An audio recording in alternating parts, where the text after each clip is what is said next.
Okay everyone, so in your sketchbook, we're going to just explore with these dark value pencils, and as a warm-up we will use a variety of shading techniques, right, so we can remember how we're being graded on the rubric. So hopefully we're sharing these pencils with our partner. The higher the number, the darker it is, okay, if you have these blue ones. And what we're going to do is we are just going to review different things that we can do in order to create value. So different shading techniques. So the shading, right, is, name it out, shout it out loud. Cross hatching. What is it again? Hatching, right? Which is one less, line's just going one way. This is hatching. This is cross hatching. Okay, there's stippling, which we can use on the street and the sidewalk. And then there's blending. And then there's also scribbling. But I don't know if we're gonna do that one because we don't wanna scribble. Scribbling. L, that's an L, an I, and a G. Okay, I don't have my phone holder today, so what I'm going to do is I'm just going to, with my normal pencil, without worrying about a ruler, just make a long rectangle, right? And it could be thin, actually, right? Dark to light, right? And this is just a quick review before we have project work time. Okay, and remember 0, that's white, and then we have 10, and then we have 5. So HB would be the lightest one. So as I slowly get into 1, maybe I'll add some hatching, right? And then maybe when I get into 2, I'm going to add some curvy cross hatching to make it a little darker. And then 3, maybe even more lines and more pressure. Okay, so I should have a slow change, soft boundary. Okay. Now, to help us figure out where we're going, I'm going to grab the darkest value that I can see. So 6B, 7B, no. Do I have HB? Now, where are those really dark ones? Ooh, this one looks dark. Yeah, 8B. So I'm going to go ahead. So I know I'm on the way to the middle, and you want a full range of value on your city, on your midterm. I'm going to see how dark I can get. Just with solid, a lot of pressure with my 8B. Because I think a lot of kids are scared to use this. This would be really good on the street. So this is actually cross hatching because I'm going 2 ways. Okay, so that's my 10. Just to know my extremes. We're not adding pen to the city. Okay. Okay, now I'm going to get to my 9. And I'm going to kind of go in reverse order. Maybe I want to go a little darker. Don't worry about going out of the lines. Okay, and remember, value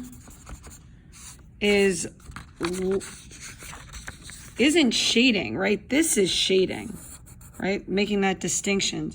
Value is light, which we have here, full range, medium, and dark. So let's review. If a drawing doesn't have a full range, that's a problem, right? So you want all of these in your project, and then you want a full range. Okay, I'm going to go back to my 7B. I've done very much blending.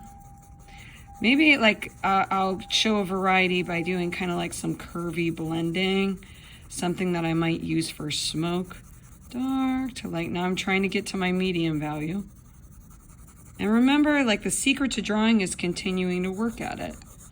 Maybe I'll give it a stronger hard boundary at the edge here.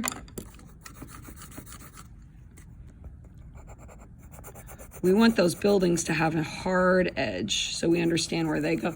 So this is like the dark side of the building, and you're slowly going dark to light. I'm adding some more hatching. but I want to show a variety. Maybe I'll do some stippling for this part of the scale, right? As I slowly, see how that kind of looks like a street? Okay, now I'm gonna grab, let's see, a 4B.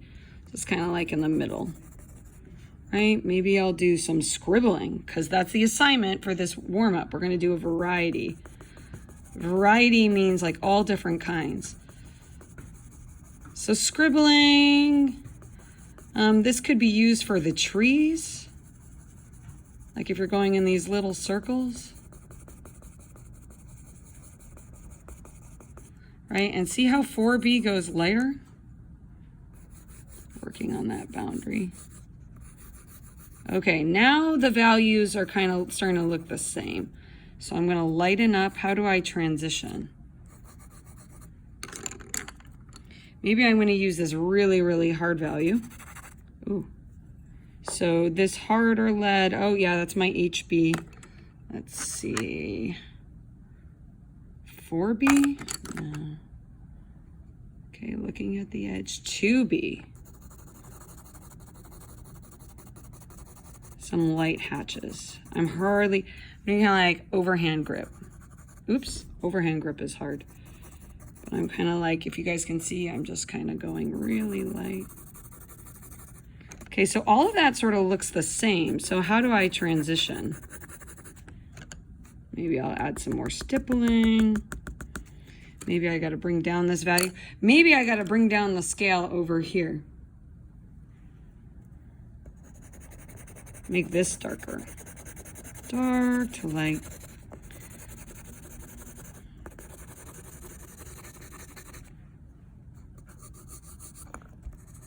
Maybe my middle value is going to be more medium, but there needs to be a slow transition. Maybe I need to bring in these dark values right here, extend it, maybe add some stipplings with my dark value. But we don't want to just be shading without purpose. Maybe I want to add some hatching on top. You could add layers. And a lot of the shading should be going to the converging line. Like let's say you're doing your street up here, right? And you're adding hatching. That hatching should be going in the direction of the street. So you could try that a couple of times. And then if you're doing the end of the sidewalk, right here, let's say this is the end of the sidewalk and you want to add another layer to make it clear, the hatching should go up to show kind of like the bend. And then the hatching at the edge, make a hard boundary right here. The hatching at the edge of the sidewalk should go the other way. Ooh, I like this. What value is this? 2B. So very light. I'm gonna add some more layers until it slowly goes darker. I don't know how I did. I definitely have light. Maybe I can add a little bit. Medium and dark. You should definitely have some white area in your composition, so don't go crazy and blend everything. You want to have those highlights. I tried to use all of these, right? But make sure you're using your shading with intention to show different kinds of textures, okay? All right, and if the street's slowly getting lighter, right, you can use the idea of going dark to light on the street. Okay, good luck with detail day.